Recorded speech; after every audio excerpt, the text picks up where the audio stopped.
Listening to some funky music there. I'll tell you something good. We're winning. Libertarian thought it's really starting to catch on here in America, and there's no better place to experience it than right here on the Patrick Regan Show and the Libertarian Lighthouse Radio Network, which you can also hear locally every Saturday afternoon at 4 p.m. Eastern on right here, News Talk 987 WOKI. All right, this segment, I want to remind you of something that I talked about last year on this show. I warned you about all these people, well, jumping on the so-called libertarian bandwagon. How all of these popular conservative talk show hosts on both radio and television they're talking a good game, but if you listen closely, you'll hear that they're not as pro-government, or they're as pro-government intrusion as well as any liberal is. Now, right around that same time, also demonstrated to you with these people's own words how prominent conservatives like, well, Rush Limbaugh and Ann Coulter, how they feel about true individual freedom and liberty by playing what they think of libertarians. If you want to listen to any of that, after the show, pop over to our radio archives at youtube.com/Patrick Regan Show. But I told you how these conservatives feel about letting you make your own decisions in your life. Now, in a few words, they don't mind as long as you're making decisions they agree with. Well, you can add one more name to that growing number of people, these quasi-libertarians who are mixing in libertarian catchphrases and talking points, well, I think to boost their audience numbers. These people have consultants who tell them which way the country is leaning, and these show hosts' job is to jump in front of it and proclaim, hey, I've been here the whole time. And really no different than politicians claiming they've always been working for the American people.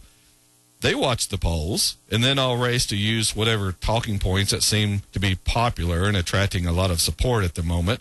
But this next show host, it's one that's really risen to prominence based on his pronouncement that, hey, I'm really a libertarian.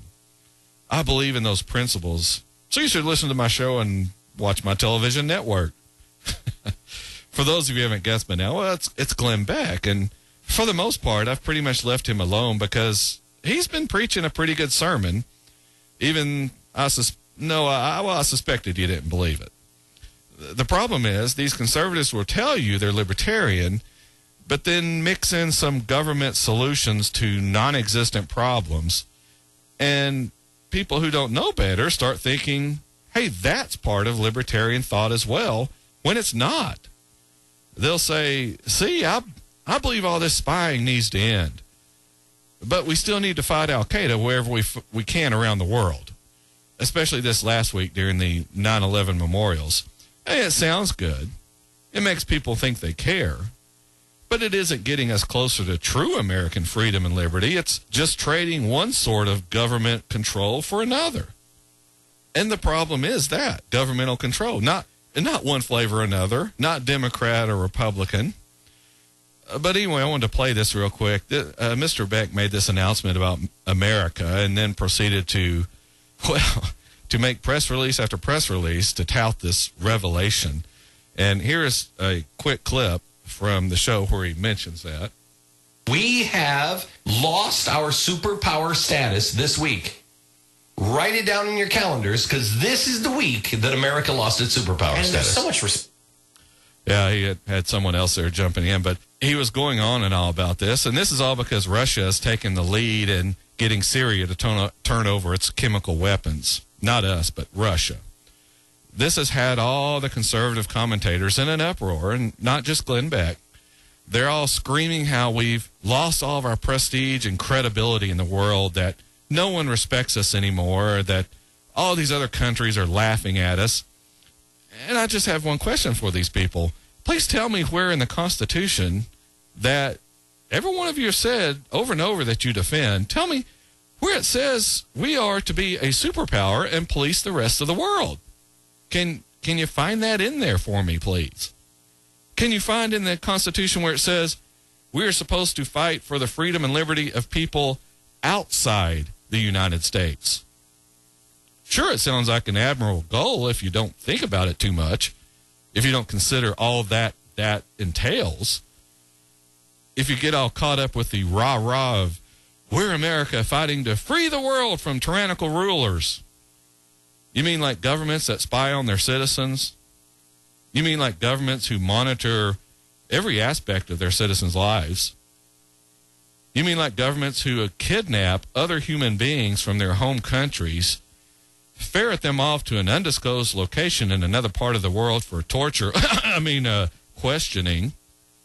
That's what those governments refer to as rendition. And see, if you do it, it's called kidnapping. Do you mean like governments who overthrow the democratically elected leaders of other countries if they don't agree with their policies? Oh, wait a minute, I'm describing our country. We're doing those very things. Things we accuse the Russians and Chinese of doing, and they're still doing them. Little tin-horn dictators in African countries. That only happens in those places, not here in the United States. We need to get our own house in order and once again become the beacon on the hill, the shining example of true freedom and liberty, of respect for the rights of all human beings. We used to have that.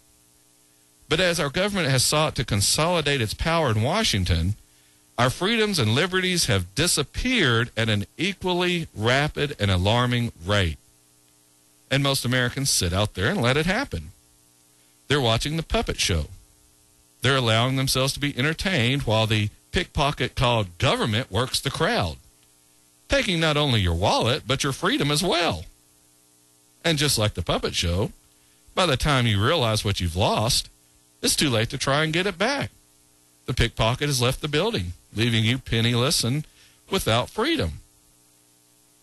America is almost like a former beauty queen that just hasn't aged real well and sits around talking about her glory days and how beautiful she used to be.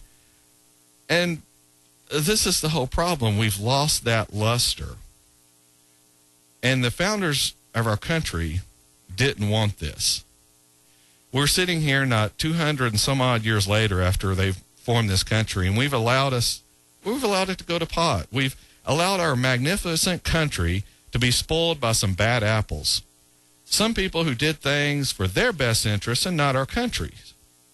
Now, I'm not painting all politicians with that same brush. There's probably a handful that tried to do the right thing by our Constitution, but they're few and far in between. That's why it's up to us, the citizens of this great nation, to take back our birthright and get it back to beauty queen status, to once again make it an example of how a free and prosperous country should be. All right, we are up on the last break of the show here this week.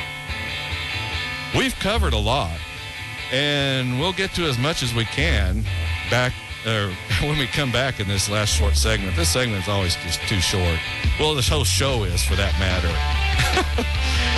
When we come back, don't miss a single second here on the Patrick Reagan Show and the Libertarian Lighthouse Radio Network and News Talk 98.7 WOKI. We'll be back right after these important messages.